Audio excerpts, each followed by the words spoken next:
Buenas tardes, ya casi llegamos a las 30 personas. Damos inicio a nuestra charla del día de hoy de la primera edición del Ceiba DevFest virtual, organizado por Ceiba Software, una empresa de tecnología que ofrece servicios de desarrollo de software a la medida, diseño centrado en usuarios y agilidad. En Ceiba transformamos los negocios vía tecnología e innovación. Es un evento que se ha realizado en ediciones pasadas por los talentos de nuestra compañía para nuestra compañía, pero a petición del público lo abrimos a toda la comunidad en general. Esta es nuestra primera edición virtual y esperamos aprendamos mucho con los talentos de la familia Ceiba. Estaremos compartiendo las memorias de las charlas desde las diferentes redes sociales de la compañía y la grabación de esta charla la encontrarán en nuestro canal de YouTube. Si desean hacer publicaciones en sus redes sociales, pueden mencionarnos como @CeibaSoftware y utilizar el hashtag CeibaDevFest. En la tarde de hoy tendremos la charla ¿cuál será nuestro oficio o profesión? El futuro del trabajo en la era de la automatización. En las siguientes 2 décadas, aproximadamente el 47% de las profesiones será reemplazada por robots y/o computadoras con inteligencia artificial. ¿Estamos preparados? La tecnología ha impactado todas las industrias y esto trae consigo cambios en los oficios y las profesiones. Los está transformando, desapareciendo o incluso se están generando nuevos. Exploremos juntos este camino que viene transformando radicalmente nuestra sociedad. Ese camino lo recorreremos con Froilán. Es un apasionado por el fútbol, los viajes, la música, le gusta leer trailers psicológicos, de misterio y de suspenso. Disfruta del tiempo en familia y de la compañía de los buenos amigos. Últimamente, inquieto por conocer cómo será el futuro que estamos construyendo con la ayuda de la tecnología. Ingeniero de sistemas de profesión, con más de 14 años de experiencia en la industria del desarrollo de software, interesado en áreas como la ingeniería de software, los marcos de trabajo ágil, la estimación de proyectos y la arquitectura de software. Es una persona orientada al logro y trabaja en equipo para alcanzar los objetivos propuestos. Ha participado en la implementación de diferentes productos como desarrollador, gerente de proyectos y líder de equipos de desarrollo en diferentes compañías nacionales e internacionales. Se ha desempeñado como docente en áreas de arquitectura de software, ingeniería de software y estructuras de datos en universidades de la ciudad de Medellín. Actualmente, se encuentra concentrado desde el área comercial en la generación de valor de negocio para nuestros clientes y en el desarrollo de nuevas oportunidades de negocio para la compañía. Recomendaciones para disfrutar de este espacio. Busca un espacio tranquilo donde puedas escuchar sin interrupciones, ten a la mano material para tomar notas y porfa, recuerda tener el micrófono en mute mientras el speaker está hablando. En cuanto a las inquietudes que surjan, les compartiremos a través del chat un enlace para que dejen allí todas sus preguntas, que al finalizar la charla serán resueltas por nuestro talento. Esperamos que disfruten de este espacio. Froilán, todo tuyo, el escenario. Muchas gracias, Snyder. Y estoy feliz una vez más de poder participar en el Ceiba DevFest y compartirles un poquito de las cosas que me gustan. Como lo decía Snyder ahí, últimamente ando muy apasionado con los temas de futuro y ya en otras ocasiones he tenido la posibilidad de compartirles a compañeros y clientes algunas de esas reflexiones, que al final de cuentas es lo que vamos a compartir el día de hoy. Les pido si hay, digamos, alguna pregunta o comentario, lo hagamos al final. Lo bueno es que de este tema todas las preguntas son de opinión, entonces es fácil alguna de ellas decir no sé. Espero que disfruten la charla y que cumpla con sus expectativas. Lo primero es contarles de dónde salió toda esta locura de compartir estos temas con ustedes, y es de leer, entre otros libros como los que están en pantalla. Recuerdo hace más o menos 3 o 4 años, al primero que vi fue a Santiago Bilinkis, el autor de Pasaje al Futuro. Lo vi en una charla en un importante banco de acá de la ciudad y me cautivó la temática. Empecé a buscar, a leer artículos y fui encontrando otros libros muy afines al tema. Llegué a uno que me causó mucha curiosidad e impacto, que es el Sálvese quien pueda de Andrés Oppenheimer, y el día de hoy vamos a revisar varios apartes que menciona él en su libro, pero también tomé prestado algunos ejemplos que ha utilizado Santiago Willingis en algunas de sus charlas. Él es un speaker reconocido a nivel Latinoamérica. Esta charla obviamente no tiene ningún beneficio económico, así que le doy todos los derechos de autor a estos señores que están acá y espero ser del agrado de todos. Para que calentemos, lo primero que hago es plantearles dos preguntas. Una es si todos los que estamos acá en esta charla, alguno de ustedes ha pensado que su trabajo puede estar en riesgo de desaparecer, de transformarse en los próximos años. Hay 2 segundos para que se contesten ustedes mismos. Y una segunda pregunta es si están listos para los trabajos del futuro, o más aún, si sus organizaciones ya están listas. Pues déjenme decirles que usualmente entre el 70 y el 80% de las personas dicen que mi trabajo no está en riesgo. Y usualmente más o menos también el 65-70% dicen que sí, que estamos listos para los trabajos del futuro. Vamos a dar una revisada a lo largo de esta charla a ver qué tanto es.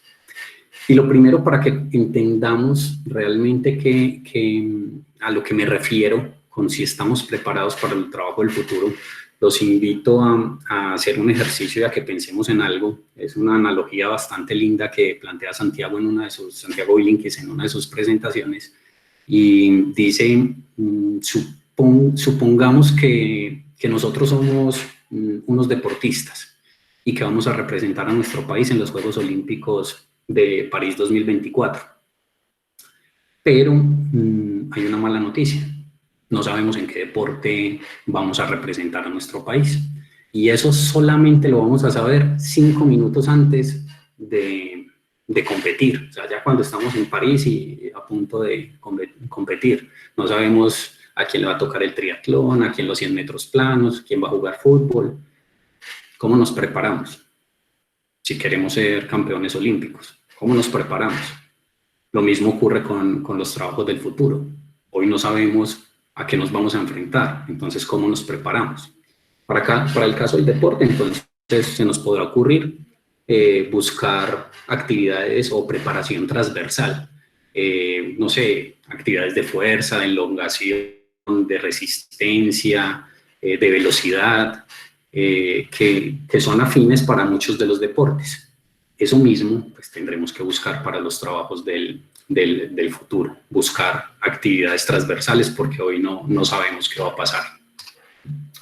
Entonces, quiero mostrarles algunos números que salen en artículos, en libros, y que hablan de los potenciales cambios y de los riesgos que tenemos que desaparezcan trabajos.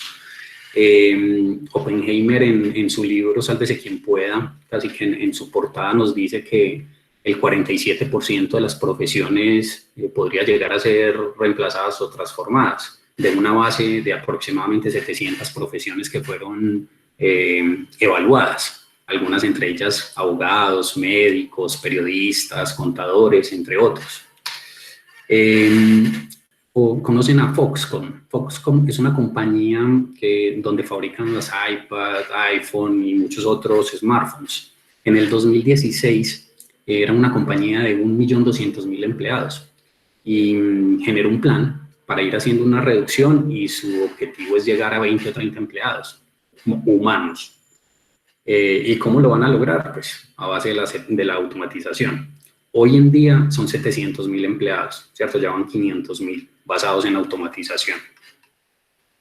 Hay un estudio, o un artículo de Forbes, perdón, en el que se habla que el 45% de los puestos de trabajo podrían ser reemplazados por máquinas, con inteligencia artificial, o procesos automatizados con RPA, o con robots.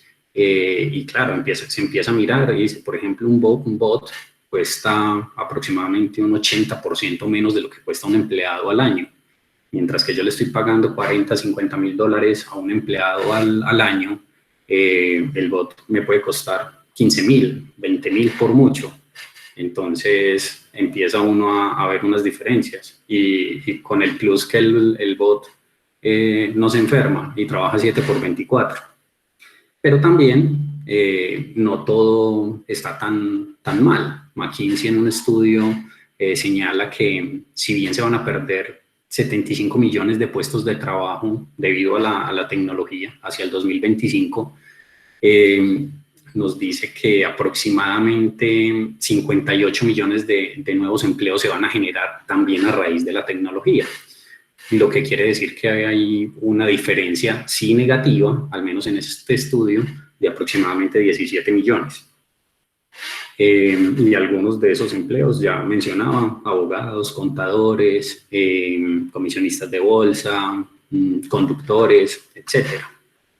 Más números. Deloitte en un estudio afirma que el 39% más o menos de los empleados de la rama judicial podrían perder sus empleos en los próximos 10 años y que que otro de los más amenazados son los contadores, que tiene hasta un 95% de probabilidad de que desaparezcan o que se conviertan los roles que actualmente desempeñan.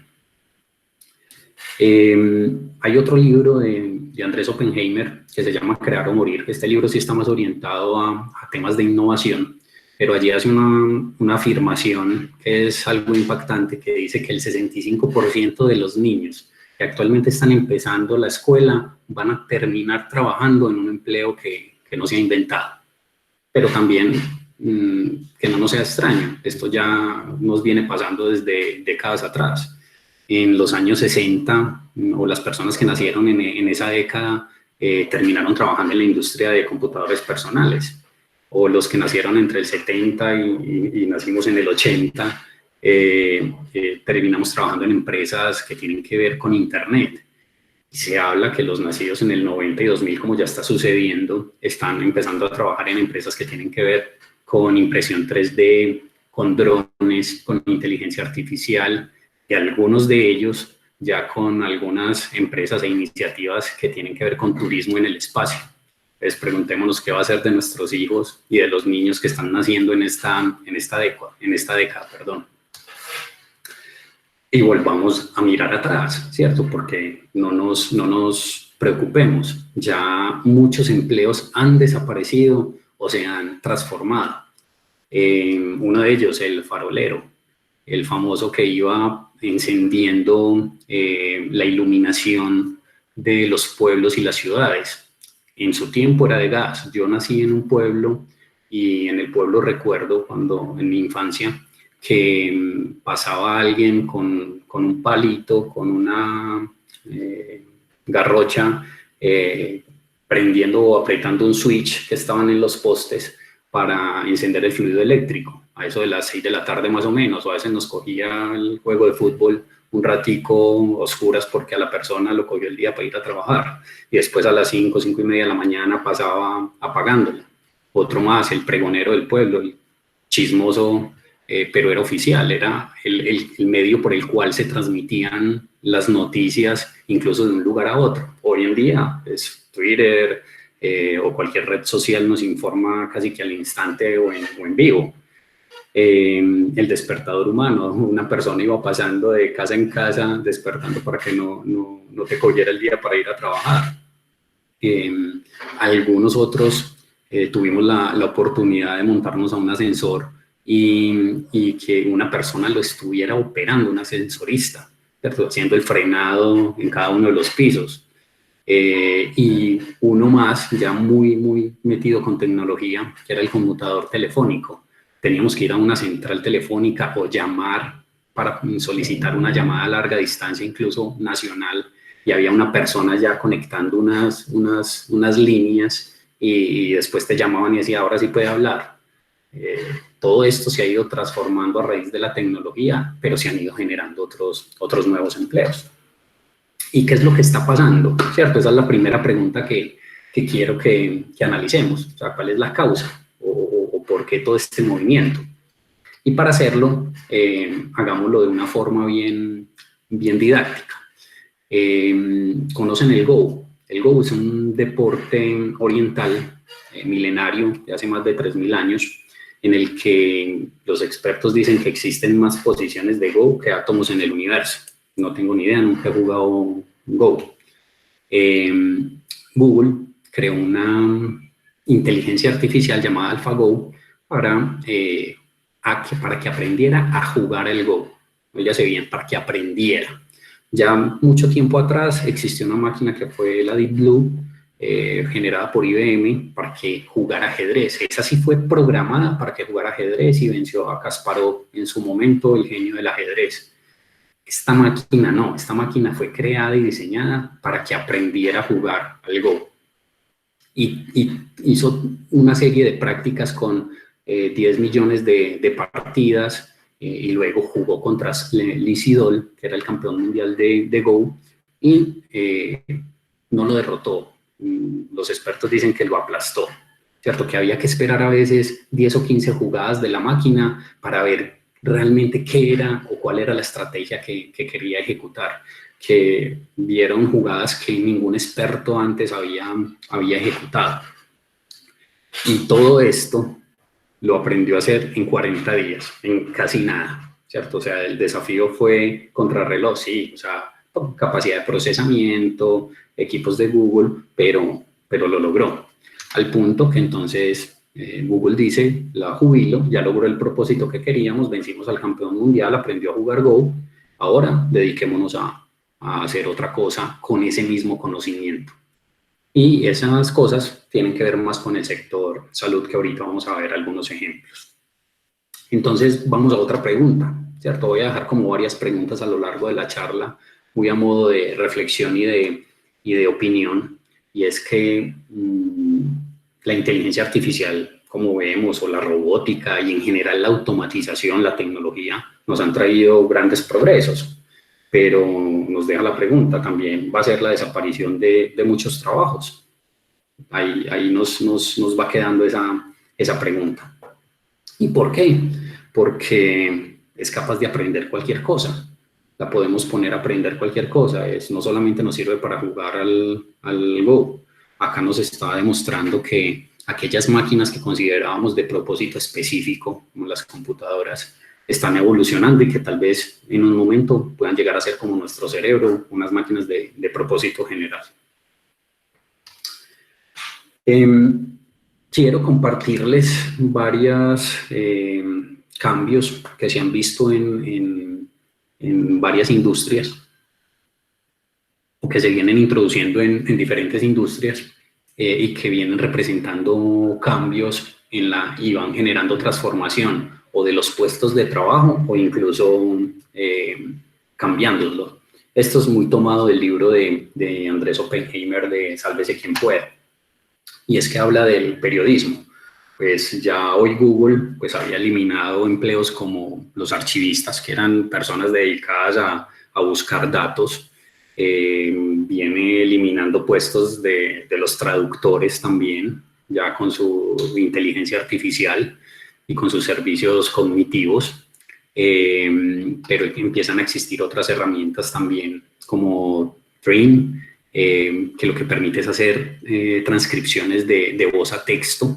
El periodista toma su grabación del audio con la entrevista que hizo y la monta en la herramienta, la carga la herramienta y de forma rápida hace la transcripción para que pueda seguir usando esa información en el artículo que está construyendo. Y ya muchos hemos tenido experiencias con cosas similares como esta, ¿cierto? Como cuando le decimos OK Google, cuando le hablamos a Alexa, cuando llamamos a Siri, etcétera. Es la misma funcionalidad de base. O el Washington Post, que tiene más de 1.200 artículos que han sido escritos por inteligencia artificial y la gente o nosotros no percibimos quién ha escrito qué artículos.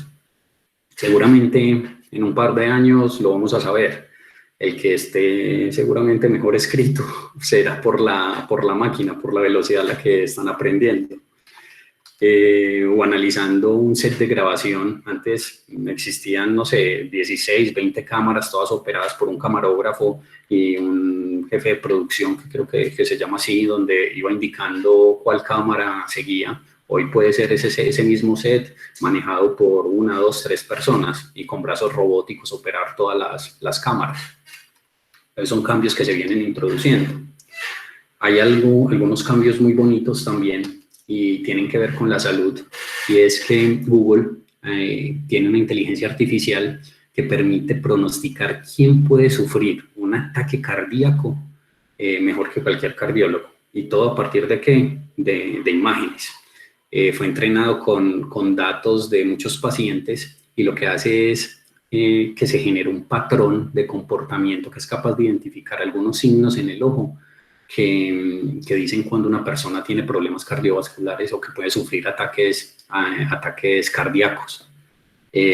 O tiene también una inteligencia artificial que es capaz de pronosticar diagnosticar cáncer a partir de imágenes y así poder apoyar al médico en que les formulen a esos pacientes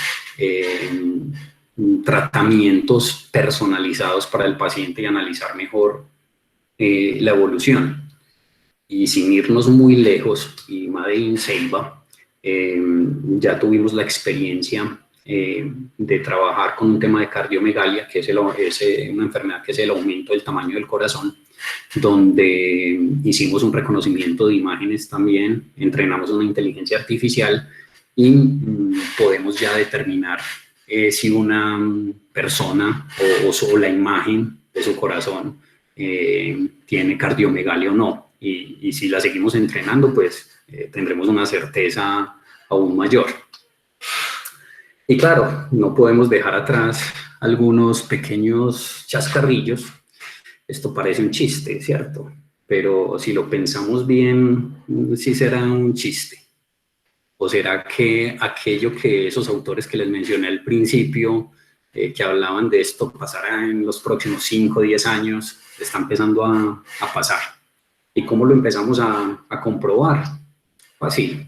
Creo que todos ustedes han tenido la oportunidad de verlo porque hemos estado muy pendientes de las noticias a raíz de toda esta crisis sanitaria que estamos viviendo, y es el famoso Tommy, que es un robot que está en un hospital. Son 6 robots en un hospital de Lombardía, el epicentro del brote en Italia, donde hace las veces de enfermera y va y controla los signos de las personas, y además sirve como medio de comunicación entre el personal médico y los pacientes, y así evitamos temas de contagio al personal de salud. También quiero contarles que desde Ceiba, con el apoyo de un aliado, hemos estado muy cerca en uno de nuestros clientes y tenemos conocimiento de otros ejercicios que ha hecho este aliado en la ciudad de programación de robots humanoides. Entonces pronto podremos ver algunas soluciones con robots humanoides aquí en Medellín. Pasando a otro punto, los abogados y los jueces pues están algo condenados, a no ser pues de que el poder político y todas esas otras cosas externas no lo permitan.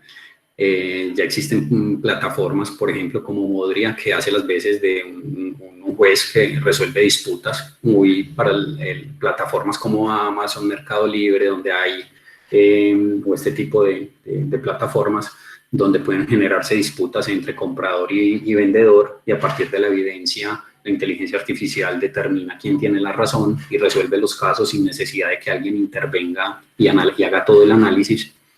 O ya existen otras plataformas como LegalZoom o como Rocket Lawyer, que lo que hacen es permitir procesar documentos muy rutinarios como contratos, como, no sé, procesos de divorcio, etcétera, algo más común.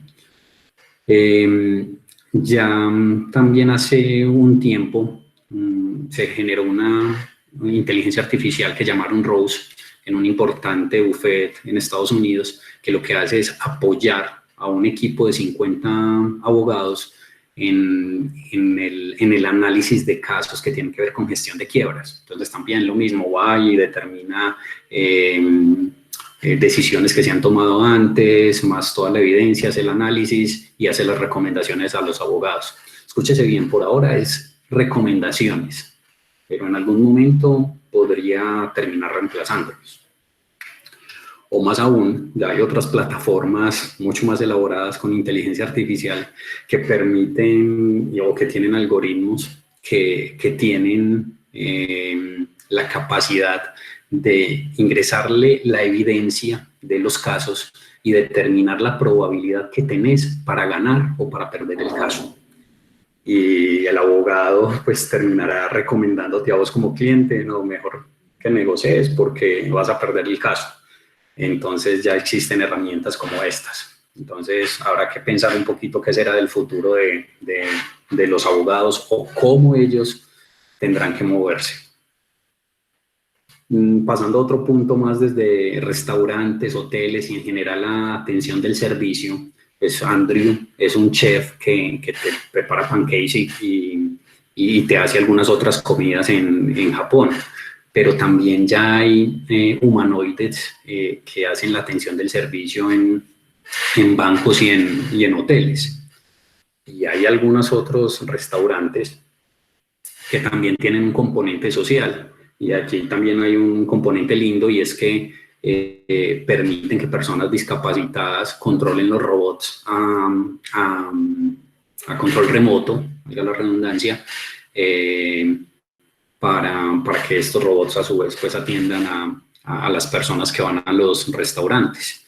Y si empezamos a buscar noticias un poquito más actuales, encontramos que ya hay una tendencia muy fuerte, sobre todo en Asia, donde se ha invertido mucho el tema de robots, en buscar la automatización o evitar al máximo el contacto en restaurantes, en tiendas, para prevenir el contagio del famoso COVID-19.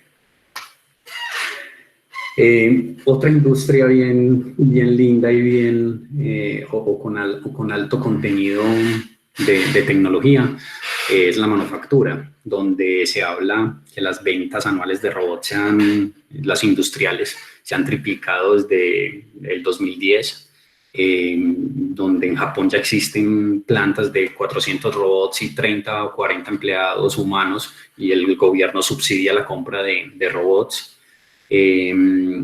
Adicional, hay otro punto que tiene que ver con los autos autónomos que cada vez están más cerca gracias a muchos avances que han tenido Tesla, Google, Uber, que han contribuido de manera muy fuerte a que esto sea posible. Y un estudio de McKinsey dice que aproximadamente en el 2025 un tercio de los camiones que van a circular en las rutas van a ser autónomos. Y si ponemos un ejemplo de Estados Unidos, hay aproximadamente 4 millones de camiones en las rutas. Entonces es una gran cantidad de autos o de camiones autónomos que se esperan en rutas dentro de 5 años. Adidas, por ejemplo, cada vez más está dejando de producir en China y en otros países donde producía para hacerlo de forma más local a través de impresoras 3D. Y es que este tema de impresión 3D viene tomando muchísima fuerza y la idea es que ya no se fabrique en un lugar, luego exista una cadena de abastecimiento hasta que llega y lo pongan en la tienda y nosotros vamos y lo compramos a la tienda. No, la tendencia de lo que dicen las personas, este señor Pretis de impresión 3D es vos descarga un archivo e imprimirlo en tu casa. Y si no tenés el material o tu impresora no soporta ese tipo de impresión, pues anda al local de impresión 3D más cercano que tengas a tu casa. Pues ahí les paso una buena idea de negocio, que se monte un local de estos de impresión que los expertos dicen que van a ser el boom. O las entregas, otro punto, las entregas a domicilio las entregas que hace Amazon a través de drones, o Domino's Pizza que hace o tiene un piloto en una zona de Michigan en Estados Unidos donde con autos autónomos está entregando sus pizzas. O si queremos ver algo más actualizado otra vez, También fue casualidad que entrara con el tema del COVID-19. Acá en Medellín, Rappi, talento local, está haciendo una entrega con robots. Está un piloto, sobre todo en la zona del Poblado, haciendo entrega con estos dispositivos. Entonces hay una movida muy fuerte al uso de este tipo de tecnología, y claro, pues los robots cada vez son más baratos, más inteligentes, y antes el ROI de un robot se daba más o menos en 5 años y medio, ahora se da en 1 año o tal vez menos. Y llegué a un punto central, que es donde nos vamos a centrar el resto de esta charla, y tiene que ver con la educación y el futuro de la educación. Pues ya veníamos muy acostumbrados a Google, a Wikipedia, de tenerlos como fuentes de información, y le podemos sumar al señor Einstein, que es un pequeño robot que te ayuda a aprender ciencia de forma personalizada y a tu nivel. Pero más allá de eso hay que pensar en cambios del modelo educativo que tenemos actualmente, y es donde se empieza a analizar plataformas como la Khan Academy. Esta es una plataforma de aprendizaje que le permiten a cada chico explorar y explotar todo su potencial y a su propio ritmo. La Khan Academy, de verdad que si lo vemos, si es una revolución al modelo educativo tradicional. Fue creada por un señor llamado Salman Khan en el 2006. Él identificó que su prima, lo hizo como un favor, una prima que vivía en New Orleans, y él, estando en Boston, su prima tenía unas dificultades con matemáticas, empezó a enseñarles por teléfono. Luego, para poderle explicar bien, empezó a hacerle pequeños videos, y esos videos también le sirvieron a otros primos y a los amigos de los primos, y vieron que cada niño empezó a mejorar en la escuela a partir de los videos que él hacía. Empezó a subirlos a YouTube y vio que, claro, justificaban el que cada niño aprende a su propio ritmo. Además, esta plataforma lo que hace es que permite configurar un perfil para el niño y un perfil para un maestro, tutor, mentor, o para un padre de familia, donde puede hacerle seguimiento al avance del niño, pero el niño va a su propio ritmo y tiene cualquier infinidad de temas de primaria y secundaria. Este señor Khan es un convencido de una filosofía de trabajo que se llama las escuelas al revés o educación invertida, que lo que hace es que el estudiante lo haga por sí mismo en su casa y que vaya a la escuela solamente a hacer la práctica, y a otros componentes también, sobre todo de habilidades blandas, y a recibir una tutoría del maestro, ¿cierto? Ya ni siquiera del profesor. Esto lo que nos hace es que el rol del profesor tenga que cambiarse, tenga que reinventarse, y han comprobado, sobre todo en California, que este tipo de plataformas ayudan hasta en un 40% a mejorar las notas del alumno. Y más que las notas, ayudan a que el alumno se interese por el conocimiento, más que por el simplemente hecho de estudiar y repetir una lección. Entonces, es una plataforma bien interesante. Y acá tenemos que inevitablemente volver a mencionar algo que nos está sucediendo a la gran mayoría de todas las personas que somos padres de familia, y es lo que nos pasa a través de múltiples herramientas. Hoy estamos viviendo la continuidad de las clases en nuestros hogares, pero si vamos a ver, esto no termina siendo sino más que una virtualización o digitalización del modelo educativo actual, que es un modelo educativo llamado prusiano. El modelo educativo prusiano, gracias al rey de Prusia, que más o menos en el siglo XVIII generó o decretó que la educación fuera gratuita. ¿Para qué? Para generar una masa o un pueblo dócil que cumpliera reglas, que cumpliera horarios, pero también nos ha funcionado, ¿cierto? No podemos decir que estuvo mal. Pero entonces empiezan a aparecer este tipo de herramientas y otras herramientas que muchos de ustedes ya conocen, ¿cierto? Desde el mismo YouTube con sus tutoriales, sus videos, otras herramientas que hemos usado como Coursera, Platzi, Udacity, que están revolucionando la educación y sobre todo la educación superior, ¿cierto? Ya muchos hemos hecho cursos, ya preferimos ir a estos centros de educación que ir a hacer una maestría, al punto que las mismas universidades se están montando dentro de las plataformas ya desde hace mucho tiempo para entregar su educación. Y ese es una tendencia que se va a ver más cada día, menos por lograr un título, y las empresas están pensando más de esa forma. De hecho, acá en Ceiba eso se vive, ¿cierto? Hay personas que perfectamente no han terminado su carrera, pero que se les valora por el conocimiento que de verdad tienen.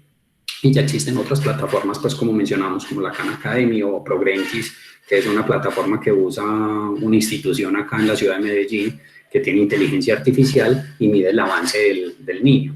Y más que medirlo, entonces le va recomendando y va ayudando al niño al ritmo del mismo niño, ¿cierto? Y recomendándolo o haciéndole un nivel de exigencia. Entonces, un llamado acá, la educación está cambiando. Y como les decía hace un ratico, todos esos autores que mencionábamos al principio, dentro de sus redes sociales, en sus podcasts, en las entrevistas que les hacen, dicen, uy, qué pena, me equivoqué. Esto yo pensaba que eran 5 o 10 años y esta vaina empezó a pasar ahora, ¿cierto? Este tema de la crisis que estamos viviendo, lo que está haciendo es acelerar el proceso de, yo no diría todavía de abolición o que se pierdan algunos oficios o trabajos, pero sí un cambio radical en las actividades que desempeñamos. Eso es indudable que nos está sucediendo. Entonces, pensemos un poquito, mencionemos algunas de las áreas que están amenazadas. Entonces, por allá Oppenheimer en el libro nos menciona que hay ciertas probabilidades que desaparezcan ciertas profesiones. Entonces hablamos, por ejemplo, de los telemakers que están cambiando por cualquier tipo de boots, los árbitros deportivos que cada vez están cambiando más por drones o por el análisis de video e imágenes, el famoso VAR, a los que nos gusta el fútbol, los vendedores que son sustituidos por tablets o por robots humanoides, los cocineros y camareros, como los veíamos, que están siendo reemplazados por bandas transportadoras de los alimentos y por robots, los taxistas y conductores que están siendo reemplazados por los autos autónomos, costureros, sastres, modistas, todo este gremio que está siendo reemplazado por las impresoras 3D, cambios dentro de las mismas actividades de los médicos que necesitan de tecnología para ayudarnos a curar o recuperarnos de ciertas enfermedades. Entonces empieza a haber una transformación bastante interesante. Y nos lleva a una pregunta, y la pregunta que se hacen todos estos autores es, bueno, ¿y qué? ¿Vamos a tener un mundo de desempleados? ¿O cuál es la cosa? Y Oppenheimer nos da dos visiones y dice, hay unos señores que son unos tecnooptimistas y unos tecnopesimistas. Los tecnopesimistas dicen, la tecnología va a acabar con el empleo y va a haber una crisis.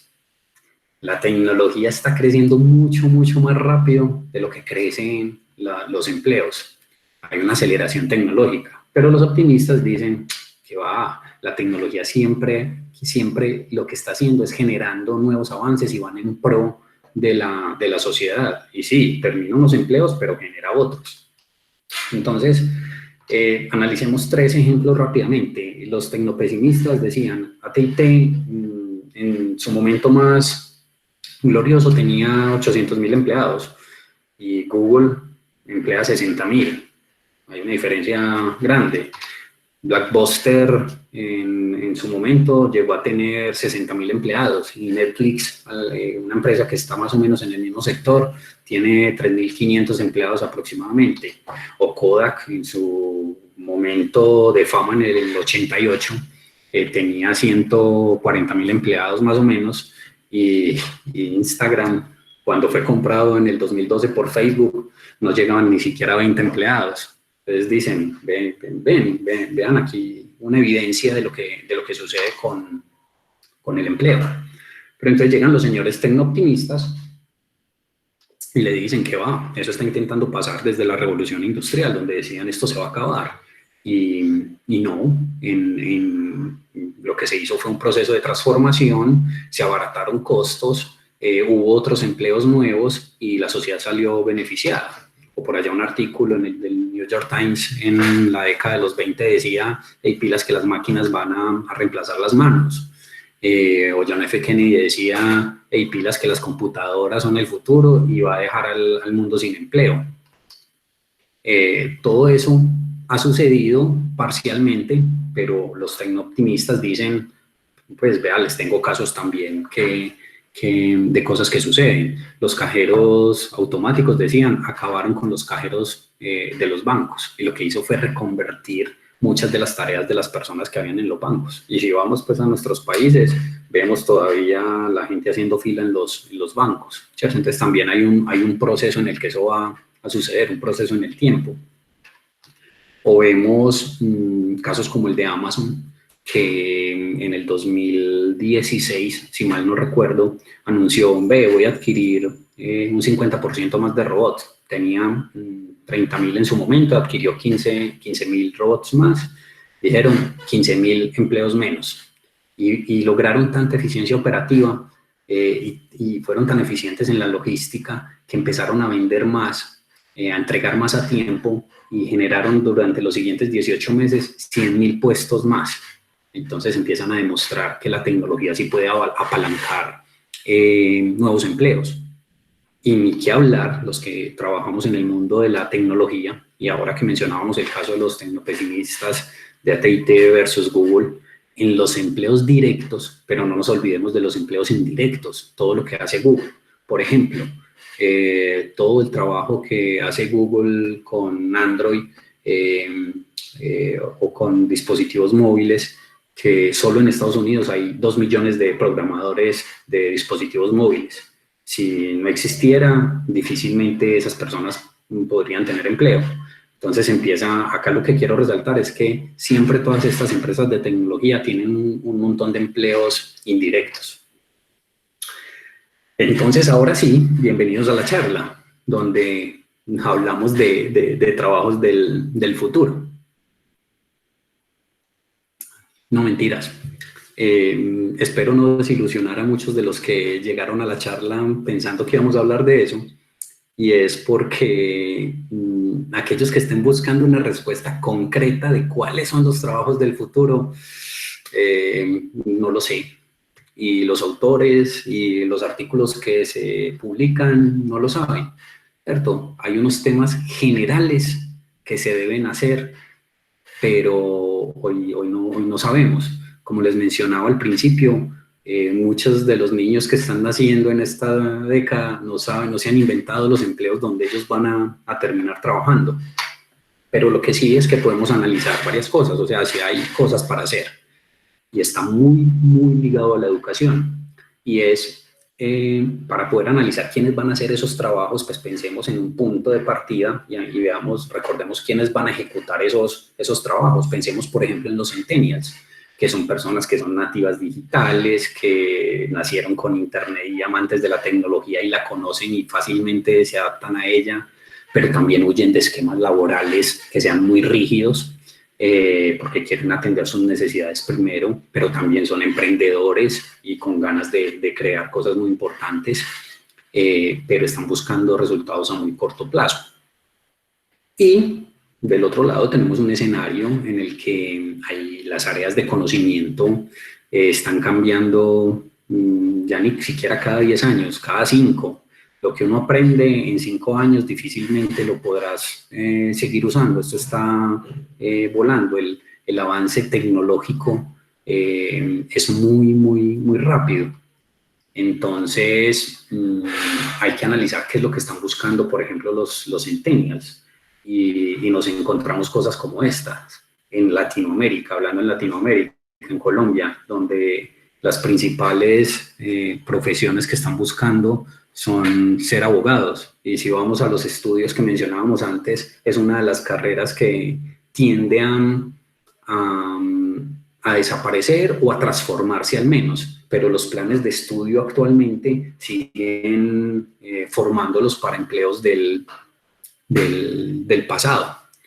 Entonces, ahí hay un cambio.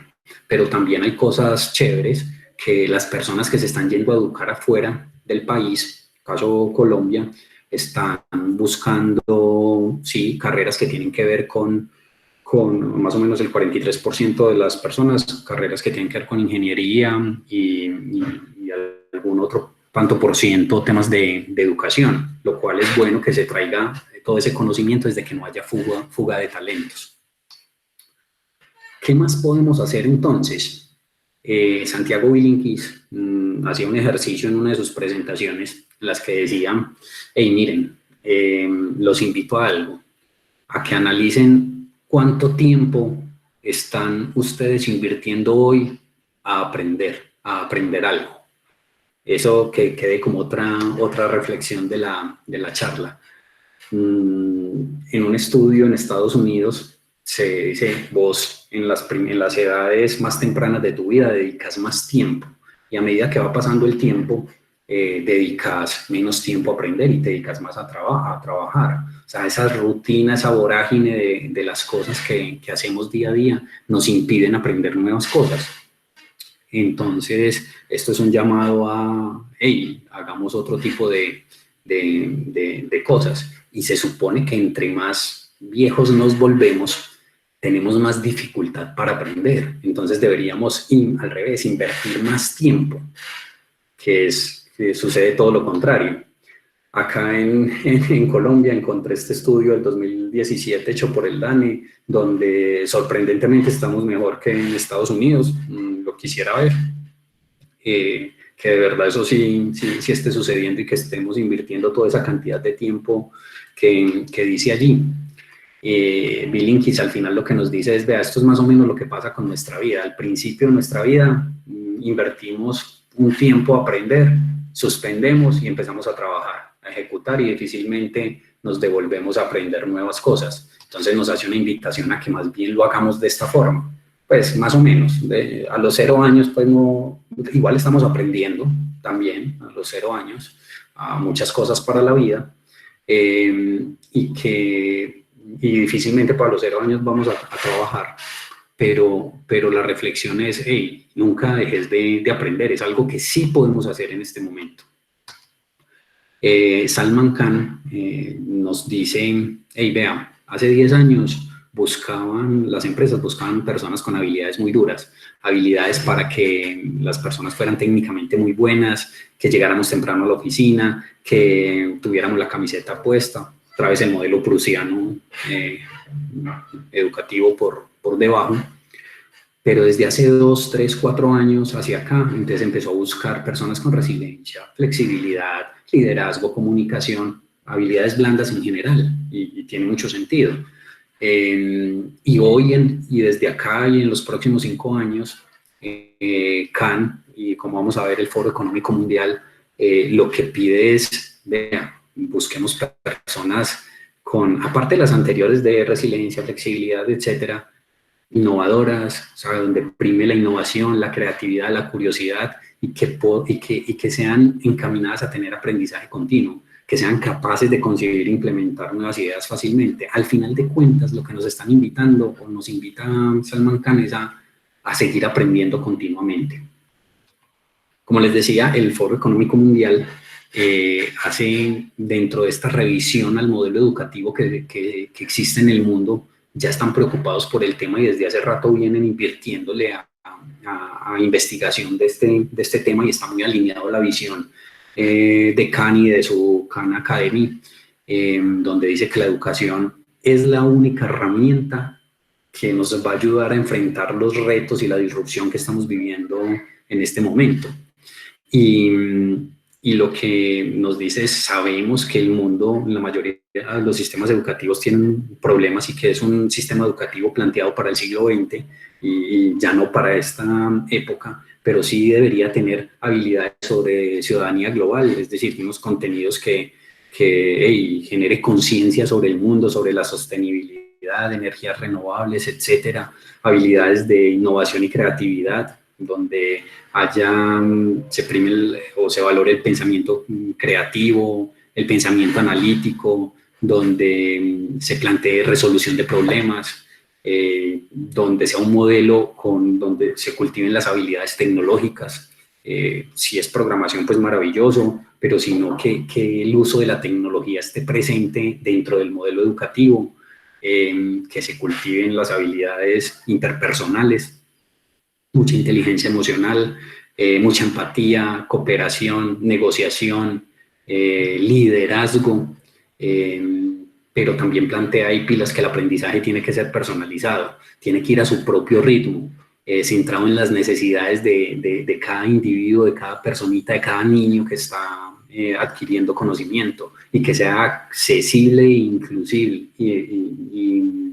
inclusivo, perdón, que pueda acceder, que todos los chicos puedan acceder a ese modelo educativo, y lo más importante, que sea basado en problemas y con colaboración, es decir, que se planteen proyectos y retos. El contenido académico lo vive el niño a su propio ritmo, que venga a la escuela y en la escuela se le planteen retos y proyectos y trabaje sobre esos retos y proyectos en colaboración, en trabajo en equipo, así sea en este momento de forma virtual como nos está tocando vivirlo. Y Bilinkis, para completar, digamos, como una visión de varias personas, nos invita a que seamos centauros. Resulta que ese señor Kasparov, por allá cuando perdió con Deep Blue, jugando ajedrez, dijo, uy, si nosotros nos enfrentamos a la máquina vamos a perder siempre, siempre. Va a ser mejor que nosotros, va a ser más rápida. Pero si buscamos una armonía de esas habilidades de la máquina o de las virtudes con nuestras virtudes y nos volvemos y hacemos un trabajo en equipo, vamos a lograr cosas muy importantes. Entonces, es también una invitación a, hey, no nos den miedo de la tecnología, venga, usémosla de la forma correcta y aprendamos a utilizarla. Es parte de ese mismo seguir aprendiendo. Entonces, para no dejar con los crespos hechos a algunas de las personas, ya estoy terminando, regálenme 4 minuticos más que me estoy pasando del tiempo. Oppenheimer no dice, mira, estos son los trabajos del futuro, pero sí nos dice, estas son algunas áreas en las cuales vamos a tener cosas que hacer, y habla mucho de temas de asistentes de salud, de trabajo con datos, ingenieros de datos, programadores, o sea que ahí vamos bien los que estamos en este gremio, pero que queramos seguir aprendiendo. Temas de robots, especialistas en energías alternativas, y todo lo que plantea es siempre apalancado con la tecnología, y sobre todo en estas tecnologías de la cuarta revolución industrial en general, impresión 3D, blockchain, machine learning, RPA, inteligencia artificial, robots, etc. Y ya como conclusiones filosóficas propias, de todos esos libros y de todas esas charlas que he visto y artículos que he leído, es una invitación a que, hey, me gusta lo que dice Bilinkis, volvámonos centauros y tomemos lo mejor de la tecnología, pilas, que la educación nos está cambiando y deberían a los niños no prepararlos para que ejecuten algún oficio, sino para que ellos inventen el oficio, porque se está transformando y no sabemos en qué mundo vamos a vivir dentro de 5 años, y con esta crisis no sabemos qué mundo vamos a tener la próxima semana. Y al final el profesor va a tener que cambiar su papel, ¿cierto? Yo soy docente de cátedra en una universidad y me replanteo esto continuamente, y es cómo sacar lo mejor de los pelados y de los chicos que están aprendiendo, y trato como de transferirles conocimiento, no, experiencias, para tratar de motivarlos. Y esto deberíamos buscar todos los que de alguna forma contribuimos a la educación. Y 2 más, y es, yo creo que todo va a salir bien. Yo me considero un tecnooptimista. Nos tenemos que preparar como personas, dedicarnos a aprender otras cositas, y como países, y poner nuestro granito de arena. Al final de cuentas, todo yo creo que lo podemos resumir en esa frase, y es que aprendamos a aprender. Eso es lo que les quería compartir.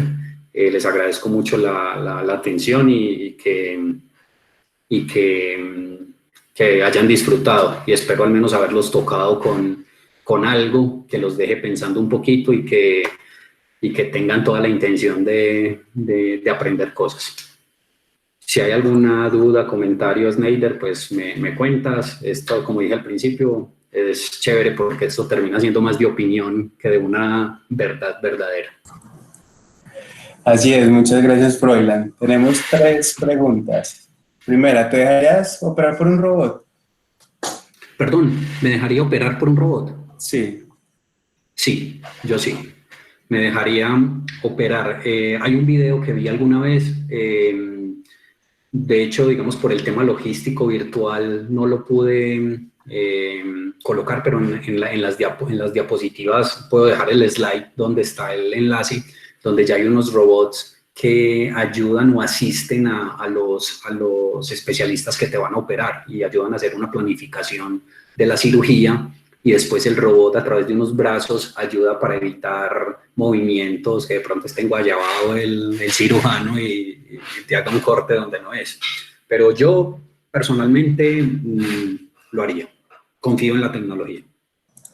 Súper. Igual también lo podemos dar en la descripción del video, el enlace a ese video.